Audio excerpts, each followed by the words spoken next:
남들보다 키가 작다는 것에 열등감을 느껴 이에 대한 보상 욕구로 타인을 지배하려는 경향. 이것은 나폴레옹 콤플렉스의 사전적인 정의입니다.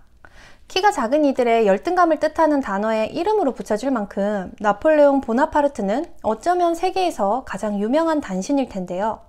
이것이 사실이 아니라면 어떨까요? 사실 나폴레옹은 단신이 아니었습니다. 심지어 그 당시 프랑스인의 평균 신장인 164.1cm보다 3.5cm나 더 큰 167.6cm였다고 합니다. 이런 그의 키에 대한 오해는 프랑스의 길이를 재는 단위인 피에가 영국의 단위인 피트로 바뀌어 전달되며 와전된 것이라고 합니다. 그 과정에서 실제 키보다 무려 10cm나 작게 알려지게 된 것이죠. 이와 비슷한 예로 빵이 없다면 케이크를 먹으라고 하세요 라는 희대의 망언을 남겼다는 여인 마리 앙투아네트가 있죠. 배가 고파 울부짖는 시민들에게 한나라의 국모라고 할 수 있는 왕비가 이런 말을 던지다니 정말 악독하다는 생각이 드는데요. 하지만 마리 앙투아네트는 이런 말을 한 적이 없다고 합니다. 이미 빵이 없으면 케이크를 먹으라는 말은 그녀가 9살 무렵부터 이미 떠돌고 있던 말이지 왕비가 된 그녀가 남긴 말이 아니라고 하네요. 자, 어떠신가요? 우리가 역사적인 사실로 믿어 의심치 않았던 이야기들이 사실과는 달라서 놀라지 않으셨나요?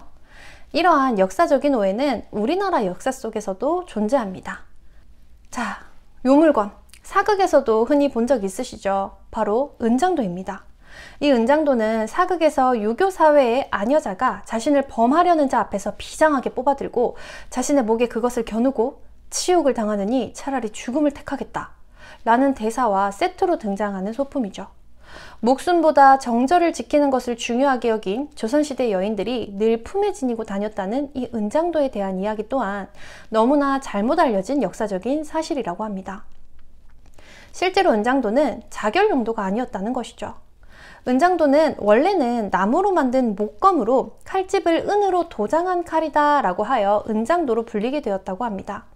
따라서 손가락만한 크기에서부터 2m에 달하는 긴 장검까지 은으로 장식한 모든 칼이 은장도라고 불렸습니다. 특히 우리에게 익숙한 은장도는 그 중에서도 아주 작은 손가락만한 크기로 보통 조선시대 여인들이 옷고름에 달고 다니며 과일을 깎거나 매듭 등을 끊을 때 사용하던 일종의 장식용 맥가이버 칼 정도라고 보시면 적당할 것 같습니다. 과연 이 크기의 칼에 일격 한 번으로 사람이 죽을 수 있을까요? 그것도 여인의 힘으로요. 실제로 정절을 지키기 위해 목숨을 버린 여인들의 이야기는 기록에 남아 있습니다. 바로 신속 3강 행실도인데요. 이 책에 실려있는 724명의 연려 가운데 칼로 자결한 사람은 24명에 불과합니다. 게다가 그때 사용한 칼들은 은장도가 아닌 대부분 부엌칼이라고 기록되어 있습니다. 급박한 상황에 집에 있는 칼을 들고 자결한 것이지 늘 자결용으로 지니고 다니던 은장도를 비장하게 꺼내서 자결한 것이 아니라는 것이죠.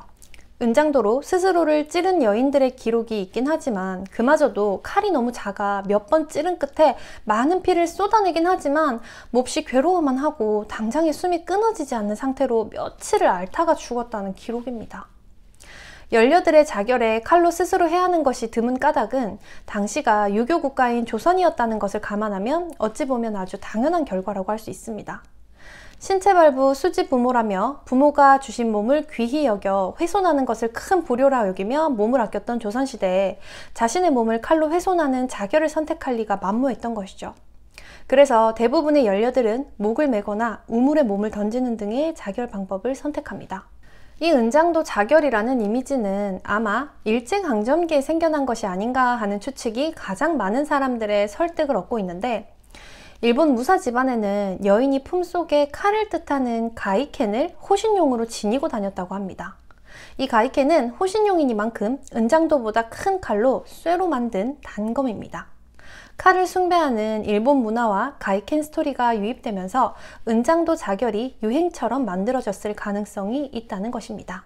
오늘 은장도 컨텐츠의 내용은 지난 컨텐츠였던 사약이랑 일맥상통하는 부분도 있는 것 같습니다. 아마 조선시대가 유교를 바탕으로 운영되고 있던 그런 사회였기 때문에 몸을 굉장히 중요하게 여겼다는 거 알 수 있는데 그 컨텐츠도 같이 보시면 훨씬 더 재미있을 것 같네요. 앞으로도 우리 역사 속에 잘못 알려진 또는 우리가 잘못 알고 있는 역사 속의 오해들을 하나하나 소개해 드릴 예정입니다. 다음 영상으로 찾아뵙겠습니다.